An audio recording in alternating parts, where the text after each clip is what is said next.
વડોદરા ગ્રામ્ય પોલીસ દ્વારા મોટી કાર્યવાહી હાથ ધરાઈ છે। ડભોઈ, વાઘોડિયા તથા ચાણોદ પોલીસ સ્ટેશનની હદ વિસ્તારમાં અલગ અલગ ગુનાઓમાં કબજે કરાયેલ વિદેશી દારૂનો મુદ્દામાલ કાયદેસરની મંજૂરી બાદ નાશ કરવામાં આવ્યો છે। પોલીસ મહાનિરીક્ષક શ્રી સંદીપસિંહ તથા જિલ્લા પોલીસ અધિક્ષક શ્રી સુશીલ અગ્રવાલના માર્ગદર્શન હેઠળ કાર્યવાહી કરવામાં આવી હતી।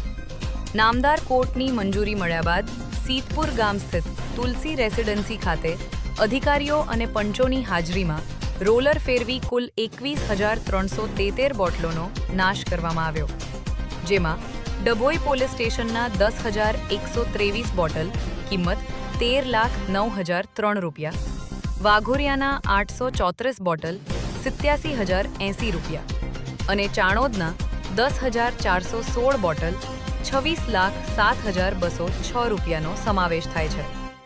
કુલ ₹40,03,290ના વિદેશી દારૂનો કાયદેસર નિકાલ કરાતા જિલ્લાભરમાં કડક કાનૂની અમલવારીનો સંદેશ આપવામાં આવ્યો છે।